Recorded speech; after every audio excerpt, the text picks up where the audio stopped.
We've learned the hard way after a lot of stress that you're never going to be perfect when you're traveling with a baby or a toddler. Okay. We're getting ready to leave in 1 hour.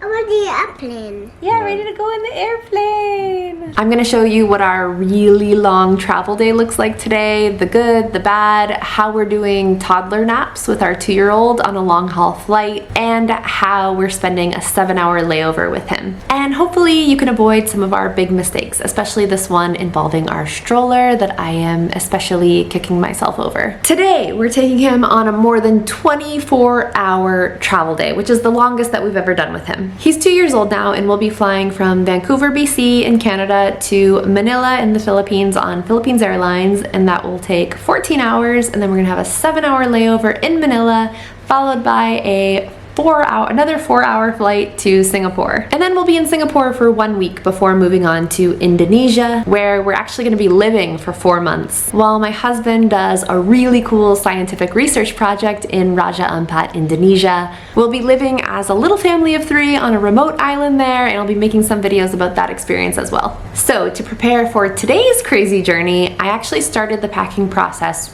like weeks ago, so we wouldn't forget anything. You might have seen my last video where I was stressing about all of this prep stuff. Even though I would say we're relatively minimalistic and we like to pack light, I found that when it comes to traveling with a baby, I would rather err on the side of caution and have more than I need. So that means having enough diapers, including overnight diapers, wipes, all the medicine, snacks. We're doing shelf-stable oat milk, small containers of shelf-stable oat milk, and powdered milk just in case. Another thing that made this trip a little bit trickier than others that we've been on is that we also had to prepare our apartment for subletters who are going to be in our apartment while we're gone. Our apartment, our beautiful clean apartment that we've been cleaning all day long. Packing and cleaning, packing and cleaning. Okay, this is all we have. Actually is a lot of stuff. 2 checked bags, our shoes, yeah, plus possibly a 3rd checked bag. And all of this for carry-on. Hopefully they will let us on the plane with all of this. So another good reason for starting early, for starting packing early, for stretching your packing over a week or a couple of weeks. 1, to not forget anything, but 2, is because we know we're gonna be super, super busy the day of, and this can leave our son Dory feeling a little bit upset because we're kind of ignoring him because we have so much to do. And so we want to minimize that as much as possible on our packing day before we leave. Anyway, start packing early if you can. Highly recommend it. We kind of use the dump method, which is just dumping all the stuff that you plan on packing in the middle of the room or on the couch or on the bed, so you can kind of visually see everything that you have before you start organizing it into your bag, actually start putting things into your bag. Our first flight to Manila today is leaving Vancouver at 1 a.m. Not really ideal for traveling with a toddler, but what are you gonna do? Oh! All of this! Phil regretting how much stuff we have. That's what I call this.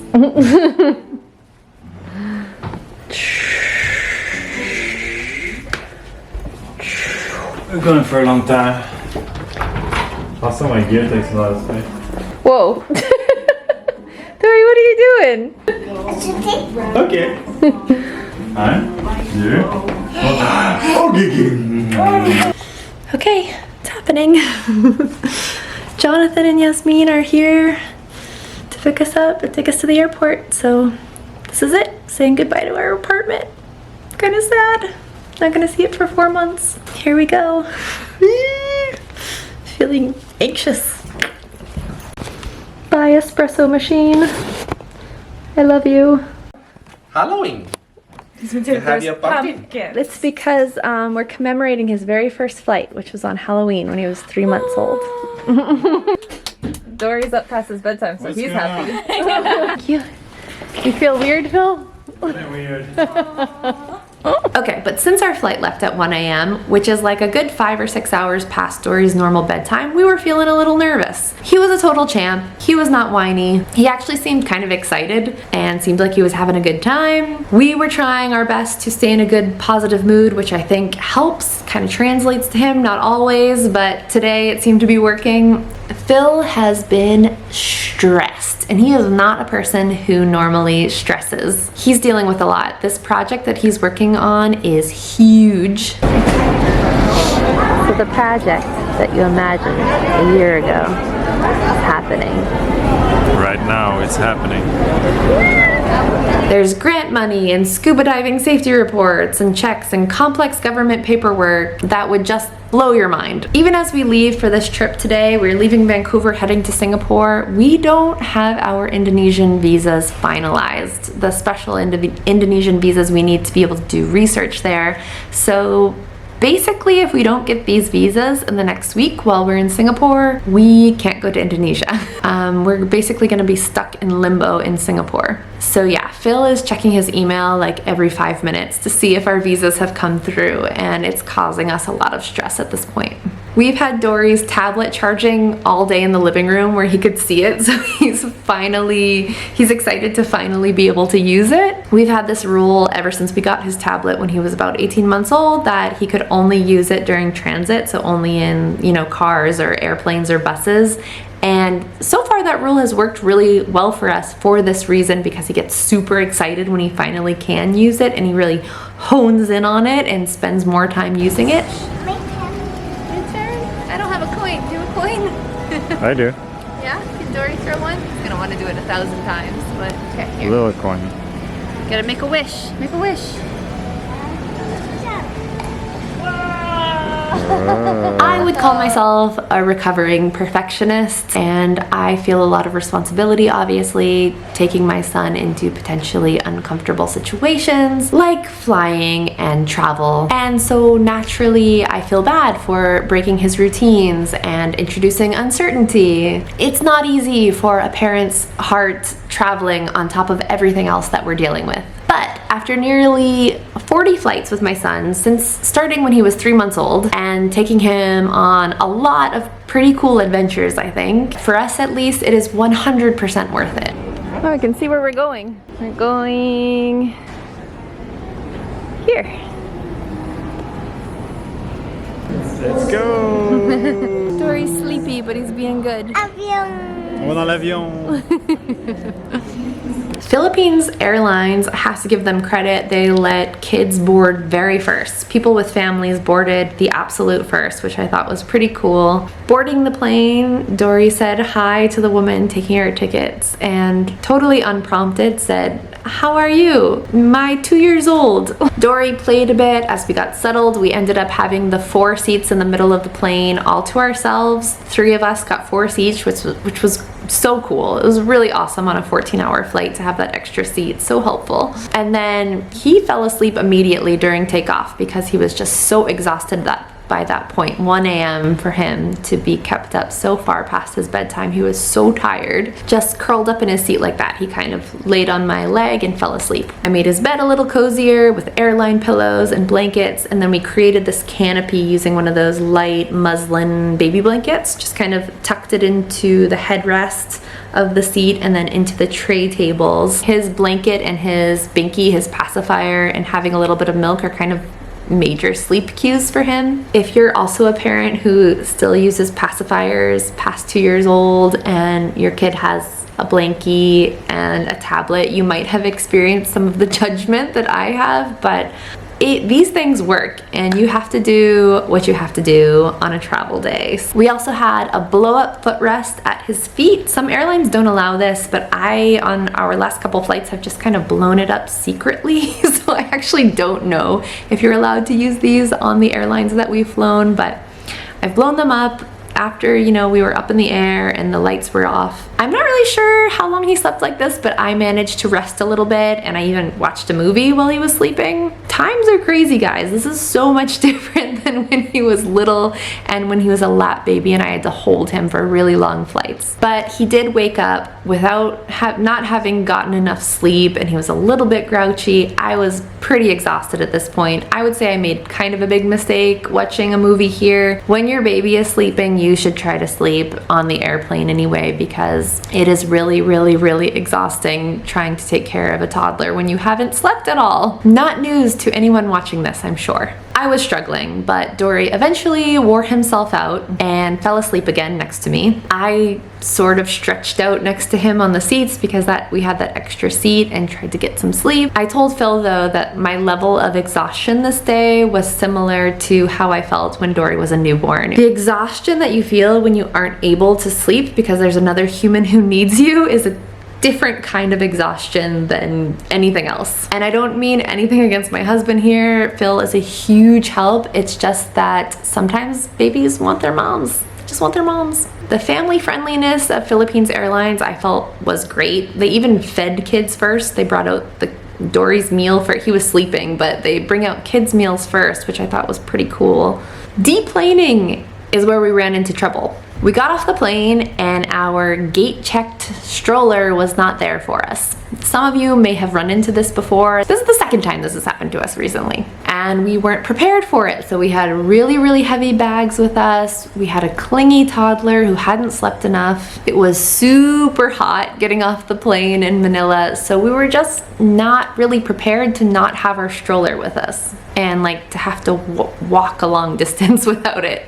It's a mistake that I also made in the past when Dory was a baby. I actually just traveled without a stroller when I was traveling solo with him at 9 months, and it was awful. It was a terrible idea to do that. Just don't travel without your stroller, or get a foldable stroller that goes into the overhead bin. I am so team foldable travel stroller now after these experiences. Everyone else in Asia seems to know this because I noticed all the other parents had foldable strollers that fit into the overhead bin. Every other parent with a baby had one of these. We were the only dum-dums that didn't have that had gate checked our stroller and didn't have it when we got off the plane. We had to go to the transfer desk, it's called, and wait about 20 or 30 minutes for someone to physically go downstairs and grab our stroller for us out of all of the other bags so that it wouldn't go on to the wrong destination, or so that we would have it at the airport in Manila. Dory was so tired at this point. We were trying to keep him entertained on the floor with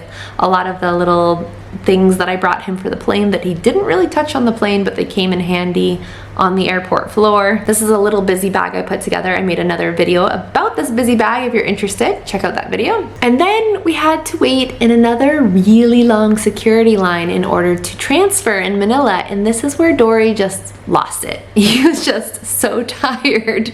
But eventually we made it out and we went to a lounge. We've been going to lounges for a long time with Dory if we have a long layover, and I would totally suggest this for anybody else out there. I know some parents feel like maybe their babies or toddlers won't be welcome in lounges, and I get that, but we've never been outright made to feel unwelcome, and it's actually great because it's endless food and drinks, and usually it's a quieter space if you want to have your baby or toddler nap.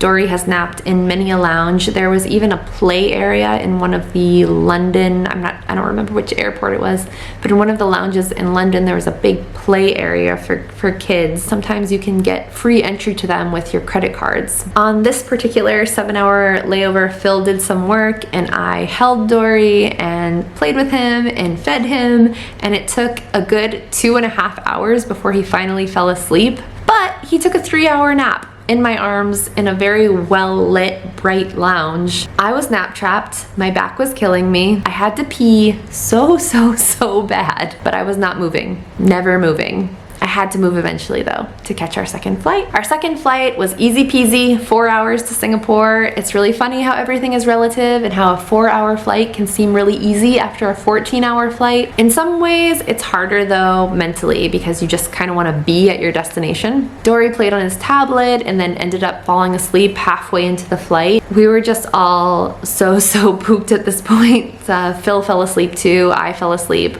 And this is really crazy, but Dory actually stayed asleep as we were deplaning. Our stroller was held hostage again. We didn't have our stroller when we got off the airplane. We were pretty bummed about it. It was awful, honestly, because I had a sleeping Dory on me. We had all our bags with us and we had to go through passport control, customs, all of that while dealing with all of our crap. All of the kids were losing their minds during passport control. I think all the babies and kids had just had enough by that point. So there was maybe a little bit of a feeling of solidarity. All this to say that I will be looking into getting a foldable travel stroller when we get home. Thankfully, we had our carrier with us, our trusty carrier that we've used since he was like 4 months old, but he is getting heavy. Dorian stayed asleep through all of the airport stuff. He stayed asleep through the entire taxi ride all the way to our hotel, and then he slept another 8 hours. So that's how exhausted he was by all of this. And Phil and I napped too. We had a big long family nap together. In my next video on Singapore, I will be talking about why we absolutely should not have done that, because poof, jet lag messed us up for much longer than it should have. Check out one of these videos next for more on traveling and adventuring with a family, and I'll see you in Singapore.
I'm so much more confident now as a parent, just the flying aspect. I trust myself and Phil, and I trust Dory. I know he's a good, confident little flyer for the most part. You know, he's 2 years old, but I feel confident in his abilities to be a good flyer. And I think as long as we prepare him, as long as we have the things that he likes on the plane, as long as we're paying attention to him and including him, I'm pretty confident that things are gonna go well. Another thing is that, like I said, we've flown with him a lot, and I think it gets easier and easier. The most difficult age for us to fly with him would probably be around like 12 and 18 months, I would say, and even then it wasn't too bad.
It's just that we needed to have a lot more prep. We needed a lot more entertainment for him at that age. Now I can just kind of give him his tablet and some snacks, and he's mostly happy, as you'll see on this flight today. But when he was a younger toddler, or I don't even know if that counts as being a toddler, just starting to walk and everything, I would say I had to rotate his activities like every 5 minutes. I had to bring so much stuff, and I've made videos on this channel about this where I try to convince you to bring tons and tons of activities, and that's because for my son at that younger age, I really needed every single thing, every sticker, every post-it note, whatever it might be, to keep him entertained and happy throughout an entire flight. Good news though, parents, it gets easier. In my experience, things are getting a lot easier at 2 years old plus.